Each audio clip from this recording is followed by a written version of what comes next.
Hello and a very warm welcome to all of you. तो इस question में हमें दिया गया है एक शॉपकीपर एक आर्टिकल को उसके कॉस्ट प्राइस से 140% पे मार्कअप करता है और उस पर तीन डिस्काउंट देता है 31.66, 8.33 और 18.18%। अब अगर वह शॉपकीपर से पहले दो डिस्काउंट ही देता तो उसको 1722 रुपए का अधिक प्रॉफिट होता। हमें बताना फर्स्ट केस में उसका सेलिंग प्राइस क्या रहा होगा। तो हमने सबसे पहले इसके डिस्काउंट परसेंटेजेस को फ्रैक्शन फॉर्म में लिखना है।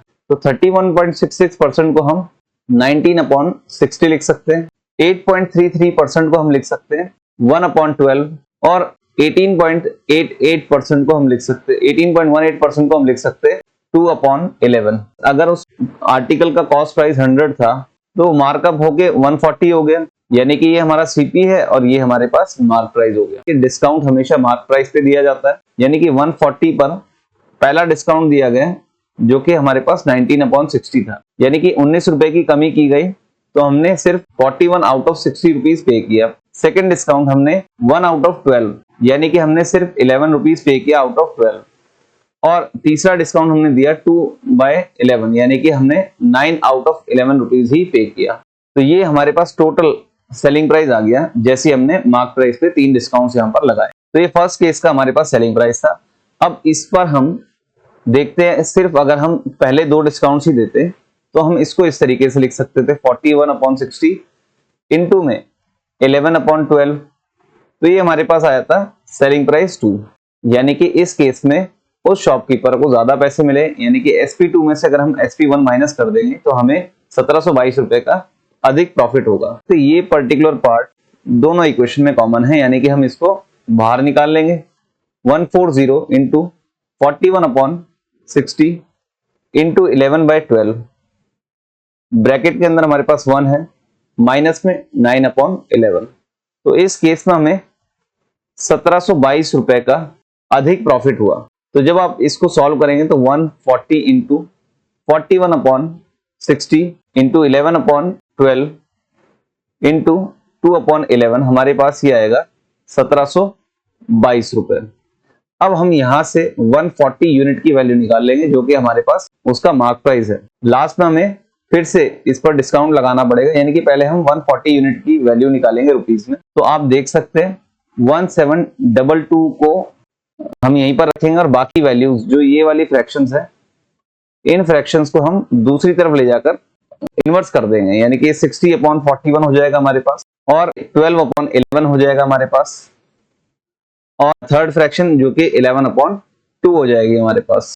थर्ड फ्रैक्शन 11/2 हो जाएगी हमारे पास, यानी कि हमारे पास मार्क प्राइस की वैल्यू मिल जाएगी रुपीस में यहाँ पर। अब हमें फिर से यहाँ पर ये चेक करना है कि पहले केस में उसका सेलिंग प्राइस क्या रहा है। तो हम इस मार्क प्राइस पे फिर डिस्काउंट वाली फ्रैक्शंस लिख देंगे तो हमें एग्जैक्ट वैल्यू पता लग जाएगी, यानी कि हम लिखेंगे 41/60, यानी कि पहला डिस्काउंट दिया, फिर हमने दिया 11/12, ये हमारा सेकंड डिस्काउंट है, और फिर हमने दिया थर्ड डिस्काउंट जो कि हमारा 9/11 है।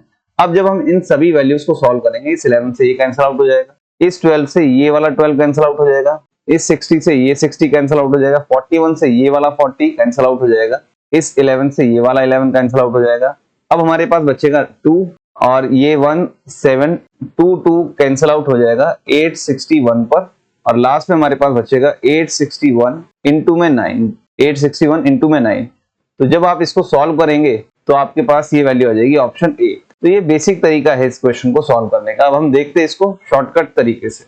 तो हम परसेंटेज डिस्काउंट्स की फ्रैक्शन को अरेंज करेंगे यहाँ पर, यानी कि पहले अगर हमारे पास 60 रुपए का मार्क प्राइस था तो हमने सिर्फ पे किया 41, और सेकेंड डिस्काउंट अगर हमारे पास 12 रुपए का था तो हमने सिर्फ पे किया 11 रुपए।